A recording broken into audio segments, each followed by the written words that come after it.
Okay, we have our room set up now with our cat, birds and maze. The next thing we need to do is set up so that the cat can move around. So the way we do that is by using events and actions. So we'll close the room. If you tick the room, it saves any changes that you've made. Okay, let's go to the object of cat. We'll click this. We want to add an event. And we're going to be controlling the cat by the keyboard, so it's going to be a keyboard event.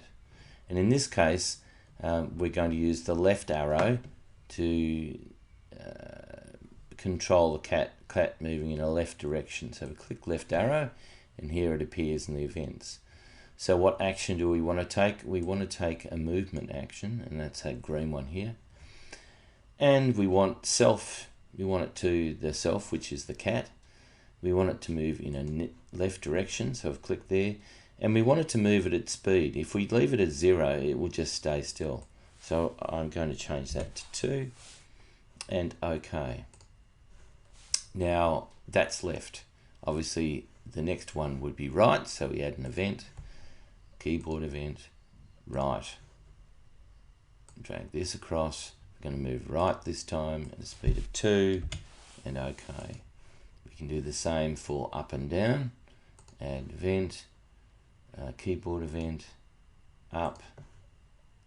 Drag this in, moving up 2. I'm setting 2. You could set any number. If you set it too big, it'll be so fast it'll zoom off the screen before you know it.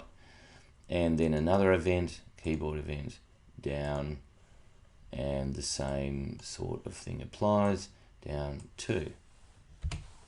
Okay, good. So we now tick the cat with an OK to say we've saved all that, and we're going to save our file, which is the little disk here. So save it.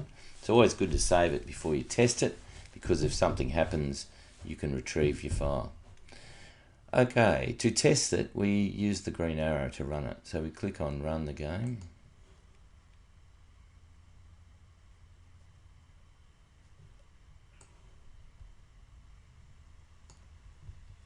Right, here's our game. So we use the up arrow to move up, the right arrow to move right, the left arrow to move left, the down arrow to move down. Oops, we have a little bit of a problem here. The walls are not stopping the cat. Now we can control that by changing some of our controls. The other problem is that when we stop pressing on the key, the cat keeps moving. So let's make some changes here.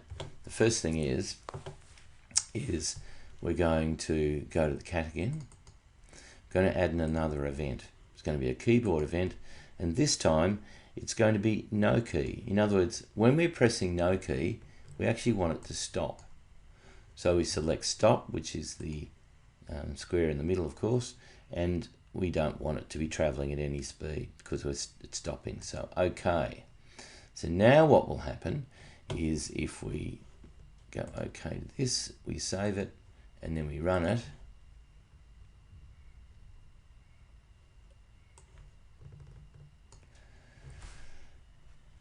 Let's have a look now.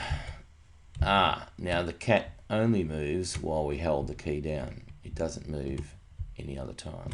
So that allows you then to have more control over the cat. We still have a problem with those walls though, because it is going through them. So let's fix that.